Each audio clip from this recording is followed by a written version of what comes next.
नमस्कार, आप देख रहे हैं आज तक। आपके साथ मैं हूं सईद अंसारी। स्वागत है आपका खबरदार में। तो आइए सबसे पहले खबरों को हम खबरदार के लेंस से देख लेते हैं।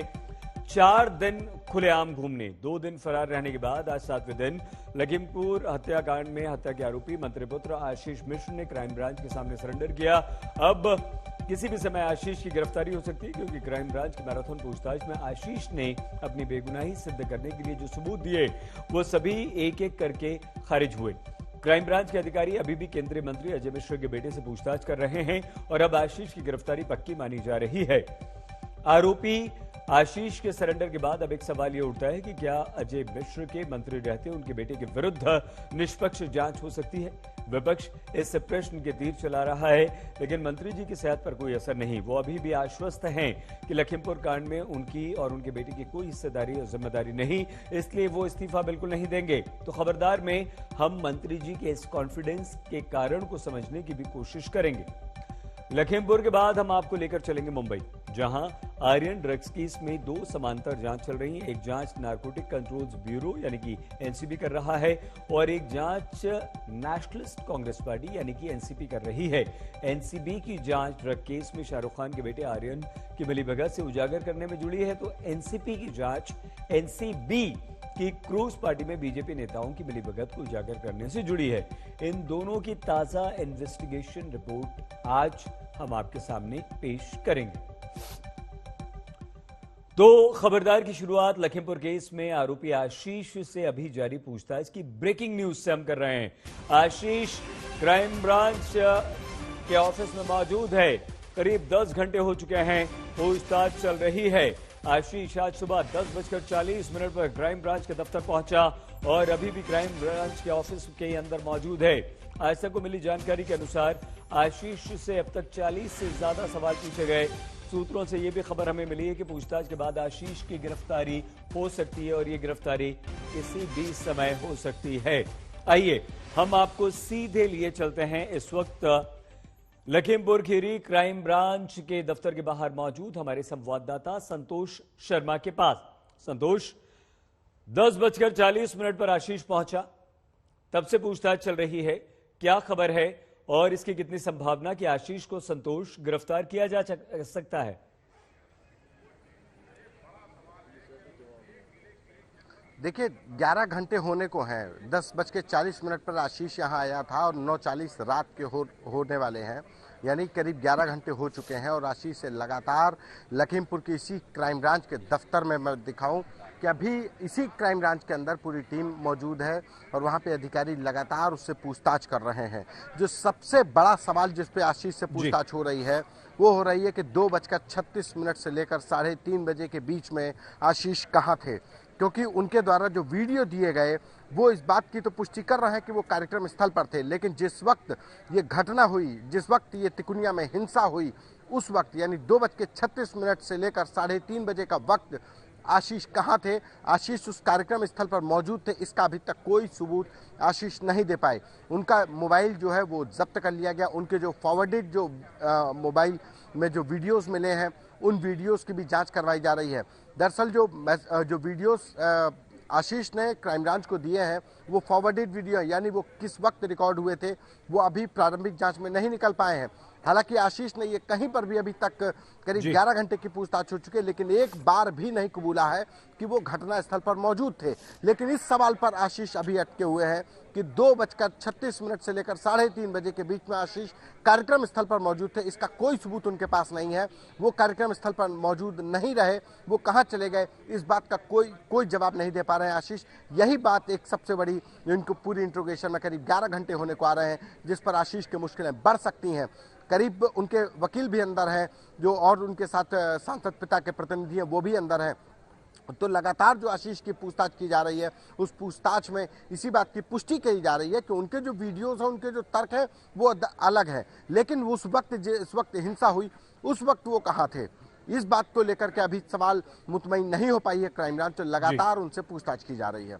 जी संतोष, 2 सवाल, आगे क्या होगा और गिरफ्तारी की कितनी संभावना? देखिए, करीब 11 घंटे तो बीत चुके हैं। जाहिर सी बात है कि गिरफ्तारी अभी आधिकारिक तौर पर तो नहीं पुष्टि हो पाई है, लेकिन जो संभावनाएं हैं वो गिरफ्तारी की बहुत ज़्यादा है, क्योंकि इतनी देर तक अगर पूछताछ करने, इतना लंबा पूछताछ का जरिया है और अगर क्राइम ब्रांच को गिरफ्तार नहीं करना होता तो इनको नोटिस दे करके कि हम आपको जब भी बुलाएंगे आप आएंगे, इनके परिजनों के हवाले इनके वकील को नोटिस दे करके उनको रवाना कर दिया जाता। लेकिन लगातार पूछताछ की जा रही है क्राइम ब्रांच के द्वारा। अभी आधिकारिक, फिर एक बार बोल दूं कि आधिकारिक तौर पर गिरफ्तारी की पुष्टि नहीं है, लेकिन आशीष मिश्रा की गिरफ्तारी की जो अभी तक इतने घंटों से पूछताछ हो रही है उसको देखते हुए लगता है कि कहीं ना कहीं उनकी गिरफ्तारी की तलवार उनके ऊपर लटकी हुई है, और अगर गिरफ्तारी होती है तो कल सुबह माना जा रहा है कि उनको मजिस्ट्रेट के सामने पेश करके जेल भेजा जाएगा। लेकिन अगर गिरफ्तारी होती है तब, वरना अभी तो पूछताछ हो ही रही है उनसे। जो उनके वकील हैं, जो उनके साथ में एक व्यक्ति शख्स और आया है, उनके दोनों के सामने रख करके पूछताछ की जा रही है। जी, बहुत धन्यवाद संतोष शर्मा हमारे संवाददाता जानकारी दे रहे थे। तो अभी भी पूछताछ चल रही है। 10:40 से लगातार आशीष एसआईटी के ऑफिस में मौजूद थे। अपराधी कितना भी रसूखदार क्यों ना हो, कानून के शिकंजे से वो बच नहीं सकता। गिरफ्तारी से भागकर लखीमपुर कांड के आरोपी आशीष मिश्र ने अपराधी होने का सबूत तो पहले ही दे दिया था। अपने पिता के रसूख में 7 दिन तक गिरफ्तारी से बचने के बाद अंततः आज वो कानून की पकड़ में आया। उत्तर प्रदेश पुलिस के क्राइम ब्रांच के ऑफिस में पेश होने के बाद उससे अभी भी पूछताछ चल रही है, लेकिन वो क्राइम ब्रांच की टीम को अपनी बेगुनाही का विश्वास नहीं अभी तक दिला पाया है। पुलिस की 2 बार की गुजारिश के बाद मंत्री जी का बेटा आशीष मिश्र जब क्राइम ब्रांच के दफ्तर में पधारा, कायदे से कढ़े हुए बाल, झक सफेद कुर्ता पाजमा, माथे पर तिलक, लेकिन उसने रुमाल से अपना चेहरा छिपा रखा था। यकीनन ये कोरोना का ही डर रहा होगा। ठीक है, अस्वस्थ थे, अब स्वस्थ हो जाएंगे तो आएंगे। दोबारा नोटिस भेजा गया, उसमें चेतावनी भी कि अगर शामिल नहीं हुए तो कानूनी। चेतावनी का कोई मतलब नहीं है, चेतावनी का कोई मतलब नहीं है। डर के नहीं आ रहे हैं। क्राइम ब्रांच पहुंचे आरोपी आशीष मिश्र बिल्कुल भले चंगे लग रहे थे। हाँ, कई दिनों से लगातार चल रही उनकी जुबान जरूर खामोश थी। आशीष भाई बोलेंगे कुछ? आशीष भाई कुछ बोलिए, कुछ भी कहना चाहें आप। आशीष भाई कुछ भी नहीं। क्राइम ब्रांच की एक टीम आशीष की अगवानी के लिए दफ्तर के बाहर ही खड़ी थी। वो जैसे ही पहुंचा, पीछे के दरवाजे से उसे अंदर ले जाया गया। वैसे पुलिस बेकार में अब तक आशीष मिश्र पर हाथ डालने से डर रही थी। वो तो 11 बजे के बुलावे पर खुद ही 20 मिनट पहले पूछताछ के लिए हाजिर हो गया। केंद्रीय गृह राज्य मंत्री अजय मिश्रा के बेटे आशीष मिश्रा को 11 बजे पहुंचना था। 10:40 20 मिनट पहले ही आज आशीष मिश्रा यहाँ लखीमपुर क्राइम ब्रांच पहुंच चुका है। अंदर गेट बंद हो चुका है। तमाम बड़े अधिकारी यहाँ पर मौजूद है। पुलिस फोर्स यहाँ पर तैनात है। अभी जानकारी ऐसी कोई नहीं है। आप लोग कृपया दूरी आप लोग बना लें। चलिए, वो आ गए हैं। आप लोग पीछे आप लोग प्लीज। आशीष मिश्रा यहाँ पर आ चुके हैं। इस बात की पुष्टि हो गई है। आशीष मिश्रा यहाँ पहुंचे हुए हैं और अगर देखा जाए तो अब आशीष मिश्रा से पूछताछ होगी। जिस आशीष मिश्रा की तलाश में पुलिस को 2 नोटिस चस्पा करने पड़े, वो आशीष मिश्रा आज 11 बजे के वक्त से 20 मिनट पहले यहाँ पहुंच चुका है। ठीक 11 बजे क्राइम ब्रांच के दफ्तर में आरोपी आशीष मिश्र से पूछताछ का शुभारंभ हुआ। आशीष मिश्र से उसके वकील और मंत्री अजय मिश्र के एक प्रतिनिधि की मौजूदगी में पूछताछ का सिलसिला चला। डीआईजी उपेंद्र अग्रवाल और लखीमपुर के एसडीएम के सामने धारा 164 के तहत आशीष के बयान दर्ज किए गए। आशीष ने 10 लोगों के बयान के साथ हलफनामा भी दिया, जिसमें कहा गया कि घटना के वक्त आशीष दंगल में था। साथ ही खुद को निर्दोष बताते हुए पूछताछ कर रही क्राइम ब्रांच टीम को दंगल में अपनी मौजूदगी के कई वीडियो भी सौंपे। आशीष मिश्र ने क्राइम ब्रांच को जो वीडियो सौंपे वो यही वीडियो हैं, जिन्हें दिखाकर वो खुद को बेगुनाह बता रहा था। सूत्रों के मुताबिक पूछताछ के दौरान आशीष मिश्रा ये साबित नहीं कर पाया कि ये वीडियो ठीक उसी समय के हैं जिस समय किसानों को उसकी थार गाड़ी ने कुचला था। 10:40 पर आशीष मिश्रा से पूछताछ शुरू हुई। हमको मिली जानकारी के अनुसार आशीष मिश्रा ने अपनी बेगुनाही को साबित करने के लिए एसआईटी को तमाम सबूत दिए, तमाम वीडियोस भी दिए। वो वीडियोस आशीष मिश्रा के कार्यक्रम स्थल पर मौजूदगी के दंगल में अनाउंसमेंट करने के दौरान के थे। लेकिन एसआईटी ने जब पूछा कि वो 2:36 से 3:30 बजे के वक्त के दौरान वो कहाँ थे, वो कार्यक्रम स्थल पर या दंगल स्थल पर, ऐसा कोई वीडियो नहीं दे पाए। और यही वजह थी कि आशीष मिश्रा के तमाम दिए गए वीडियो की जांच के लिए पुलिस ने उसका मोबाइल भी जब्त कर लिया है। एक तरफ क्राइम ब्रांच के दफ्तर में आरोपी आशीष मिश्र से पूछताछ चल रही थी और दूसरी तरफ लखीमपुर में बीजेपी दफ्तर के बाहर बीजेपी कार्यकर्ताओं की भीड़ अपने आशीष भैया की बेगुनाही की गवाही देने के लिए उमड़ पड़ी। जबरदस्ती हमको बंद कर देंगे आप, हमसे लोग क्यों आशीष मिश्रा बुला रहे हैं? प्रशासन हमको बुलाए, प्रशासन अंधा है, प्रशासन नहीं देख रहा है। आशीष मिश्रा क्यों बुला रहे हो? उसमें कहीं भी आशीष मिश्रा की गलती नहीं है। आप लोग आशीष मिश्रा के समर्थन में आए हैं। हम लोग आशीष मिश्रा के समर्थन में नहीं थे। बिना साक्ष्य गिरफ्तारी नहीं हुई है, बिना साक्ष्य कोई भी साक्ष्य भी उनके खिलाफ एक भी वीडियो एक भी लोग उनके समर्थन में यहाँ समर्थकों की ये भीड़ देखने के लिए आशीष के पिताजी और केंद्रीय मंत्री अजय मिश्र टेनी खुद बीजेपी दफ्तर की बालकनी में मुस्कुराते हुए नजर आए और समर्थकों को भरोसा दिलाया कि चिंता की कोई बात नहीं है। ऐसा है, देखिए निष्पक्ष जांच होगी और आप ये निश्चित हम लोग मानते हैं कि वो कार्यक्रम स्थल पर थे, घटना स्थल पर नहीं थे, ये सब लोगों को पता है। लेकिन पूछताछ के लिए उन्होंने नोटिस दिया है, इसलिए वो पूछताछ के लिए गए हैं, है ना। किसी तरह की कोई ऐसी बात नहीं होगी, अगर बात होगी तो हम आपके साथ खड़े हैं। शाम होते होते मंत्री जी का ये भरोसा भी टूट गया। घंटों की पूछताछ के दौरान उनके बेटे आशीष मिश्र का ऐसे सवालों से सामना हुआ जिसका जवाब देने में उनके पसीने छूट गए। संतोष शर्मा, लखीमपुर, आज तक।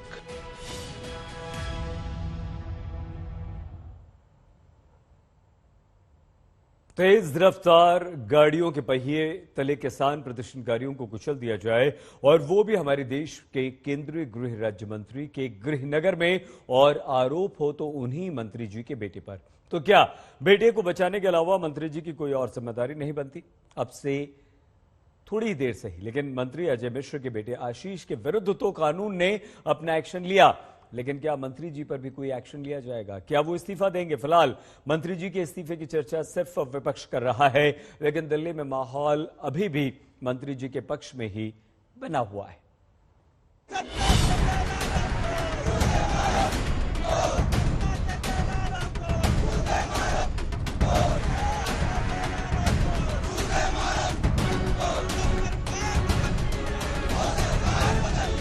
दिल्ली में गृह मंत्री अमित शाह के घर के बाहर उनके जूनियर मंत्री अजय मिश्र के इस्तीफे की मांग करते कांग्रेस कार्यकर्ता आज इतने जोश में थे कि उन्हें शांत करवाने के चक्कर में पुलिस के होश उड़ रहे थे।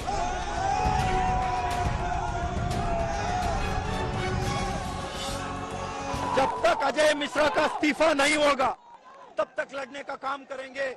कांग्रेस पार्टी, आदरणीय नेता राहुल गांधी जी, प्रियंका गांधी जी लगातार उस जो पीड़ित लोग हैं उन परिवार के साथ जाके उनके दर्द सुनने को गए। किस तरीके के इन लोग ने वहां पुलिस हिरासत में लिया, क्या व्यवहार किया, सब जानते हैं। मैं कह रहा हूं जल्दी से जल्दी अजय मिश्रा का इस्तीफा लो, नहीं तो सरकार के खिलाफ हम लोग ने आने वाले दिन में बहुत बड़ी लेवल पे सरकार को घेरने का। दिल्ली में कांग्रेस कार्यकर्ताओं के प्रदर्शन में कोई बड़ा नेता शामिल नहीं था, सिर्फ बड़े नेताओं के पोस्टर थे, क्योंकि बड़े नेता तो मंत्री जी का इस्तीफा मांगने के लिए उनके गृहनगर यानी लखीमपुर पहुंचे हुए थे। मान लो ये इनोसेंट है, फिर भी क्योंकि हम सब जानते हैं कि अगर उनका बेटा अक्यूज्ड है और वो मंत्री हैं, उनके अंडर तो जांच निष्पक्ष नहीं हो सकती। रिजाइन करें, निष्पक्ष जांच कराएं। अगर उस जांच में ऐसे निकले कि नहीं एक्चुअली ये गलती है, किसी और ने किया है, एक्चुअली ये बात निकले, फिर मंत्री बन जाना। लेकिन जब तक वो मंत्री रहेगा तब तक जांच फेयर नहीं हो सकती है, निष्पक्ष हो ही नहीं सकती है ना। यही सवाल तो हर कोई पूछ रहा है और ये सवाल कोई इतना गैर वाजिब भी नहीं है। अगर आशीष मिश्र केंद्रीय मंत्री का बेटा नहीं होता तो क्या इतने दिन पुलिस से बच पाता? अगर अजय मिश्र केंद्रीय मंत्री नहीं होते तो क्या वो अपने बेटे को इतने दिन कानून से बचा पाते? अगर हम उतर भी जाते तो भाग के रास्ता नहीं मिलता। मंत्री अजय मिश्र की निष्पक्षता तो उसी दिन से सवालों के घेरे में है जिस दिन उन्होंने भरी सभा में सार्वजनिक तौर पर किसानों को उनसे बचकर रहने की चेतावनी दी थी। मैं केवल मंत्री नहीं हूँ, ये सांसद विधायक नहीं हूँ जो विधायक व सांसद बनने से पहले मेरे विषय में जानते होंगे, उनको ये भी मालूम होगा कि मैं किसी चुनौती से भागता नहीं हूँ, और जिस दिन मैंने उस चुनौती को स्वीकार करके काम कर लिया तो उस दिन पलिया नहीं लखीमपुर तक छोड़ना पड़ जाएगा, ये याद रखना। तो अगर मंत्री जी किसान आंदोलन को कुचल देने की धमकी दे सकते हैं तो सवाल उठेगा ही कि क्या आशीष मिश्र ने अपने पिताजी की धमकी को आदेश समझकर उसका पालन तो नहीं किया और इसी के नतीजे में किसानों को कुचला गया।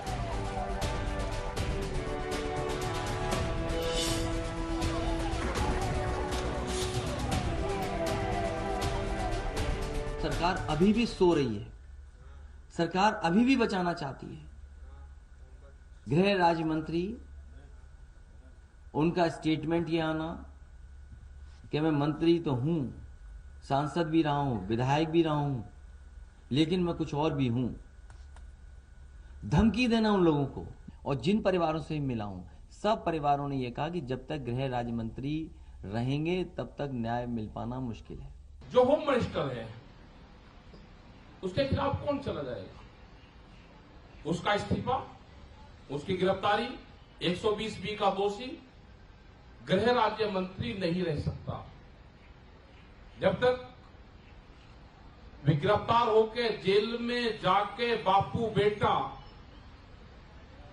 उनका पुलिस प्रशासन रिमांड नहीं लेगा कि उनके गैंग में कौन कौन शामिल थे, जब तक जांच अधूरी रहेगी। विपक्ष की लाख कोशिशों और बयानों के बावजूद मंत्री अजय मिश्र टेनी की कुर्सी बची हुई है और जब शुक्रवार शाम वो वापस लखीमपुर लौटे थे तभी उनका कॉन्फिडेंस बता रहा था कि वो दिल्ली से कोई वरदान लेकर आए। विपक्ष आपसे इस्तीफा मांग रहा है कि अरे विपक्ष तो यही मांग रहा है, सब कुछ मांगता, विपक्ष के कोई मसला नहीं। देखिए, ये भारतीय जनता पार्टी की सरकार है जो निष्पक्ष काम करती है। दोषियों के विरुद्ध जो भी जांच में दोषी पाया जाएगा उसके विरुद्ध कार्रवाई होगी। अभी 2 दिन पहले तक पिता और पुत्र की जोड़ी एकदम सुरक्षित नजर आ रही थी। आज बेटे आशीष का सुरक्षा चक्र टूट गया। अब आगे का क्या पता, मंत्री जी का इस्तीफा भी हो ही जाए और विपक्ष की दूसरी मुराद भी पूरी हो जाए। लखीमपुर से संतोष शर्मा के साथ समर्थ श्रीवास्तव, लखनऊ, आज तक। क्रूज रेव पार्टी मामले में एक तरफ नारकोटिक्स कंट्रोल ब्यूरो यानी कि एनसीबी की जांच चल रही है तो दूसरी तरफ इसमें नेशनलिस्ट कांग्रेस पार्टी यानी कि एनसीपी भी जांच से अलग अपनी जांच बैठाए हुए है।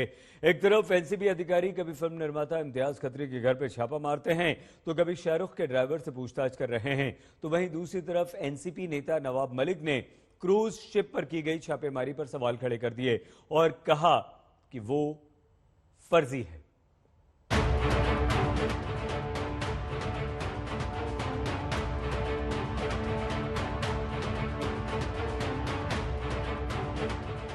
तेरह 1300 लोगों के जहाज पर आपने रेड की।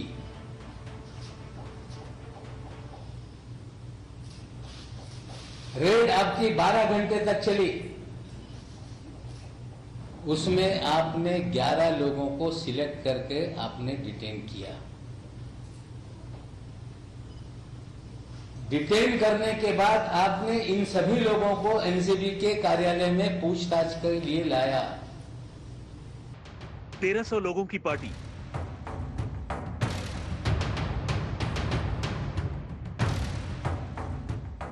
ग्यारह लोगों को हिरासत में लेकर पूछताछ और केवल 8 लोगों की गिरफ्तारी हुई। अब सवाल है क्यों? और ये वो सवाल हैं जो नशे के खेल पर एनसीबी की कार्रवाई को सियासी चक्रव्यूह में फंसा रही है। हमारी जानकारी है कि भारतीय जनता पार्टी के दिल्ली से लेकर महाराष्ट्र तक नेताओं ने फोन करके ऋषभ सचदेवा को छोड़ा जाए ये आदेश दिया। नवाब मलिक ने एनसीबी की रेड पर ही सवाल खड़े किए हैं। उनके मुताबिक एनसीबी ने टारगेट करके 11 लोगों को हिरासत में लिया और फिर आर्यन अरबाज समेत 8 लोगों को गिरफ्तार करके बाकियों को जाने दिया। उनके मुताबिक जिन 3 लोगों को जाने दिया गया वो बीजेपी से जुड़े थे और वो ही इस पार्टी के ऑर्गेनाइजर थे। इनमें 3 नाम हैं ऋषभ सचदेवा, प्रतीक गाबा और आमिर फर्नीचर वाला। के जोनल डायरेक्टर श्री समीर वानखेड़े ने मीडिया ब्रीफिंग की थी कि हमने 8 से 10 लोगों को डिटेन किया है। 3 लोगों को छोड़ने के लिए किसने आपको आदेश दिया, इसकी जानकारी एनसीबी को देनी पड़ेगी। समीर वानखेड़े के भी कॉल डिटेल निकाले जाएं। जिस ऋषभ सचदेवा का नाम आया वो भारतीय जनता पार्टी के युवा मोर्चा का पूर्व अध्यक्ष मोहित कंबोज का साला है। मोहित कंबोज ने नवाब मलिक के आरोपों के बाद उन पर मानहानि का दावा करने की बात कही।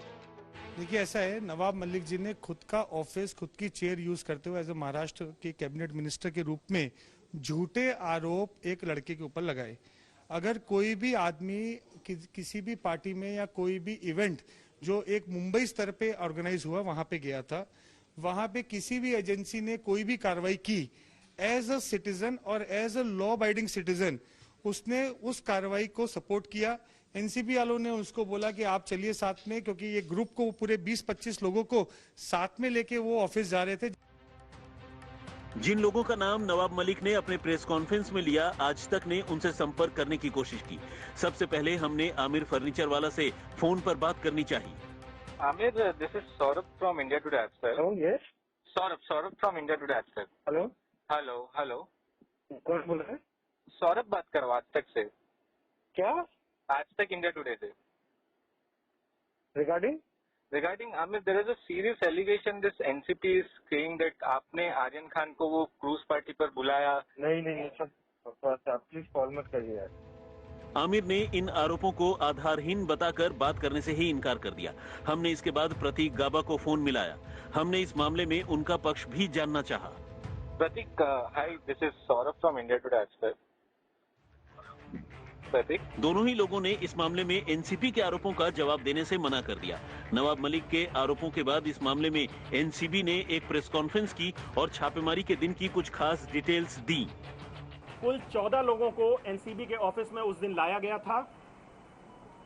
सभी को धारा 67 के अंतर्गत नोटिस इशू किया गया।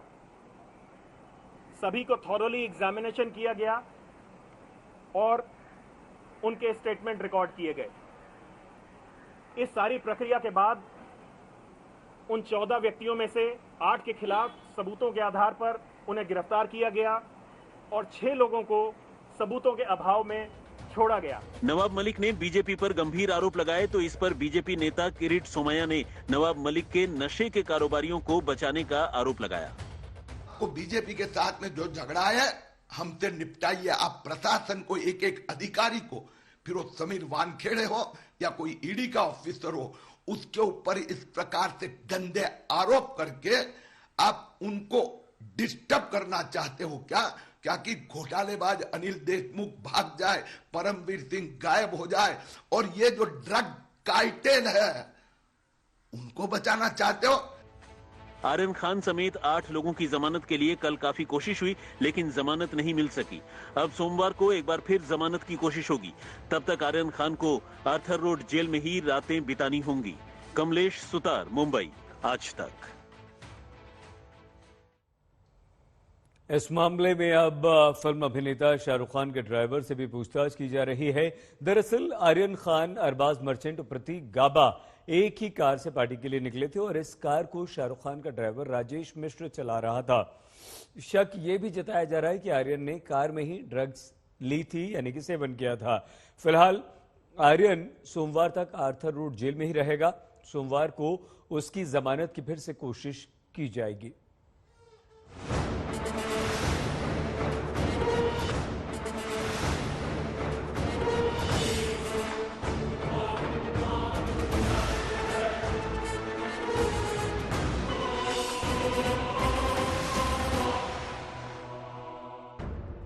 क्रूज पर हुई रेड में जो ड्रग्स बरामद किए गए थे उसका ये एक हिस्सा है।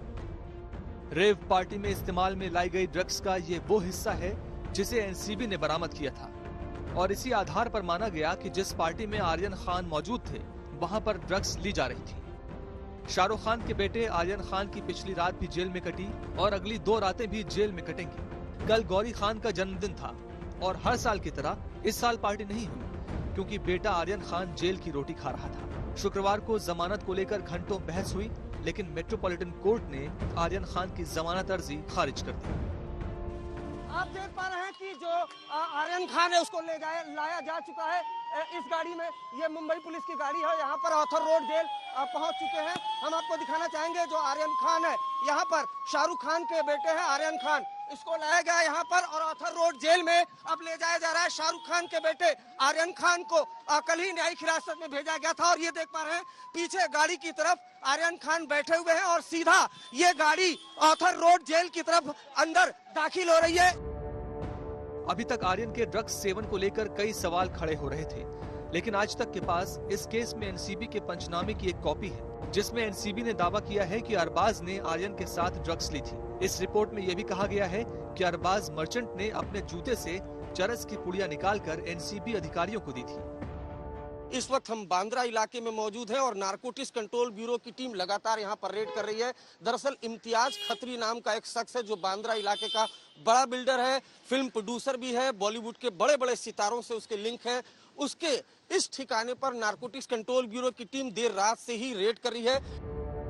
क्रूज ड्रग्स केस में नारकोटिक्स ब्यूरो का एक्शन आज भी जारी रहा है। आज मुंबई के पौष इलाके बांद्रा में फिल्म प्रोड्यूसर इम्तियाज खत्री के ठिकाने पर रेड हुई। छापेमारी के बाद इम्तियाज को एनसीबी दफ्तर में तलब किया गया। इम्तियाज खत्री का बड़े सितारों के साथ उठना बैठना रहा है। शाहरुख से भी इम्तियाज के अच्छे संबंध हैं।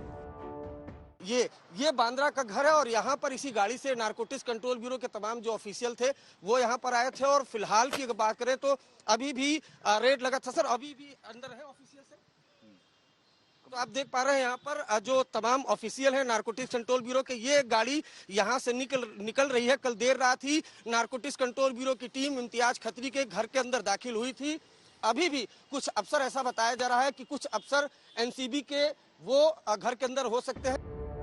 इम्तियाज को बॉलीवुड के गलियारों में ड्रग्स का बड़ा सप्लायर माना जाता है। बीजेपी नेता राम कदम ने भी इम्तियाज खत्री के ड्रग रैकेट से जुड़े होने का आरोप लगाया था। सुशांत राजपूत केस में भी इम्तियाज खत्री का नाम उठा था। मुंबई से अरविंद ओझा और विद्या के साथ आज तक ब्यूरो। क्रूज ड्रग्स मामले में शाहरुख खान का बेटा आर्यन मुंबई के आर्थर रोड जेल में बंद है और इस बीच सोशल मीडिया पर एक वीडियो वायरल हो रहा है। लोग वीडियो को शेयर करते हुए लिख रहे हैं कि एनसीबी दफ्तर के बाहर शाहरुख ने आर्यन से मुलाकात की, दोनों एक दूसरे के गले मिले। लेकिन India today anti fake news war room ने इस वीडियो की पड़ताल की तो सच्चाई कुछ और निकली।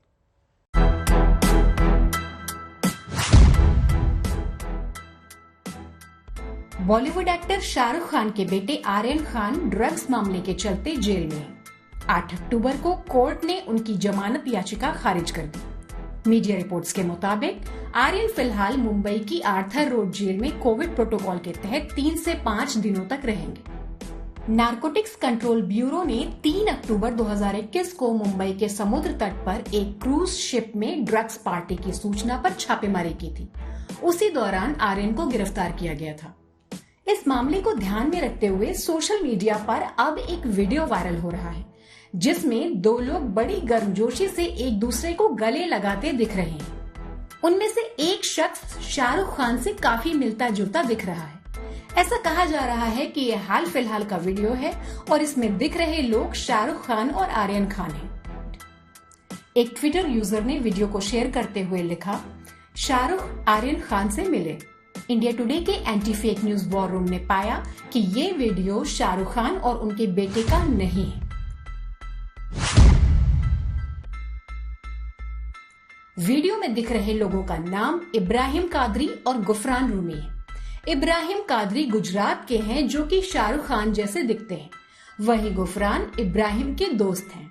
बॉलीवुड सिटी और इरोस जूमिंग जैसे कई यूट्यूब चैनल्स ने भी इस वीडियो को शेयर किया और ये दावा किया कि ये वीडियो ड्रग्स केस में आर्यन की गिरफ्तारी के बाद का है और इसमें शाहरुख खान आर्यन खान से मिल रहे हैं। हमने गौर किया कि वीडियो के कमेंट सेक्शन में बहुत सारे लोग ऐसा लिख रहे हैं कि वीडियो में शाहरुख जैसा दिखने वाला शख्स इब्राहिम कादरी है। एक यूजर ने एक इंस्टाग्राम प्रोफाइल @Ibrahim_Kadri का स्क्रीनशॉट भी शेयर किया है जिसमें कि वायरल वीडियो से मिलता जुलता एक शॉट देखा जा सकता है। इंस्टाग्राम हैंडल @Ibrahim_Kadri वाली प्रोफाइल को खंगालने पर हमने पाया कि उसमें वायरल वीडियो नहीं है।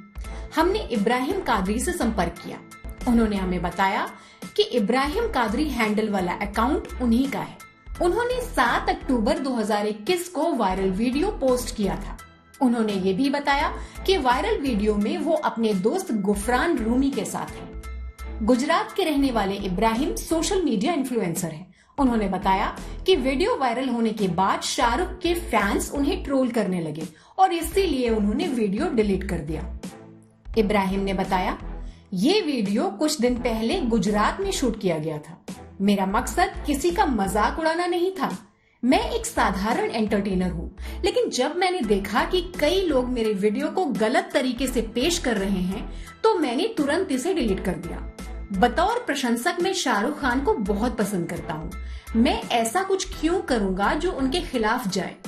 वायरल वीडियो में इब्राहिम के साथ दिख रहे उनके दोस्त गुफरान रूमी ने भी एक इंस्टाग्राम स्टोरी के जरिए सफाई दी है कि वायरल वीडियो में शाहरुख और आर्यन नहीं, बल्कि वो खुद और इब्राहिम कादरी हैं। जाहिर है कि शाहरुख खान के हमशक्ल इब्राहिम कादरी के एक वीडियो को भ्रामक दावे के साथ पेश किया जा रहा है और कहा जा रहा है कि शाहरुख खान अपने बेटे आर्यन खान की गिरफ्तारी के बाद उनसे मिले। आज तक HD, सबसे तेज, सबसे ज्यादा।